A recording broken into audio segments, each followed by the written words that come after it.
প্রদেশ কংগ্রেস ভবনে যথাযোগ্য মর্যাদায় পালিত হলো এডিসি দিবস। আজ 23শে আগস্ট অটোনমাস ডিস্ট্রিক্ট কাউন্সিলের প্রতিষ্ঠা দিবস। প্রদেশ কংগ্রেসের উদ্যোগে প্রদেশ কংগ্রেস ভবনে যথাযোগ্য মর্যাদায় দিনটি পালন করা হয়। এদিন সকাল 8:30 প্রয়াত প্রধানমন্ত্রী ইন্দিরা গান্ধীর প্রতিকৃতিতে মাল্যদানের মাধ্যমে ওনার প্রতি শ্রদ্ধা নিবেদন করা হয়। আদিবাসী দিবসকে কেন্দ্র করে আজ রাজ্য বিজেপি আদিবাসী কংগ্রেসের পক্ষ থেকে নানা কর্মসূচির মধ্য দিয়ে এদিনটি পালন করা হয়েছে।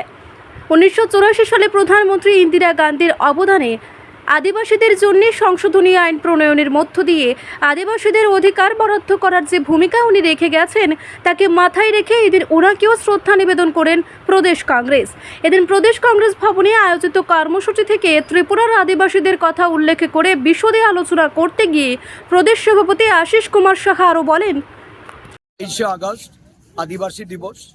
এই দিবস উদযাপন সারা রাজ্যে ত্রিপুরা প্রদেশ কংগ্রেসের পক্ষ থেকে আমাদের যে অন্যতম বিভাগ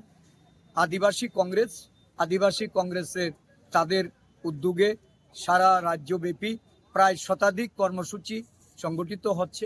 এই কর্মসূচিতে আজকে ইন্দিরাজির তার যে অবদান 1984 সালে সংবিধানে সংশোধনের মাধ্যমে সংসদে যে এই বিল পাস করিয়ে আদিবাসীদের তাদের দ্রুত উন্নয়ন, তাদের উন্নতির প্রগতির জন্য যে পদক্ষেপ উনি গ্রহণ করেছেন, ওনার অবদানকে আমরা স্বীকার করে ওনার প্রতি শ্রদ্ধাঞ্জলি নিবেদন করছি।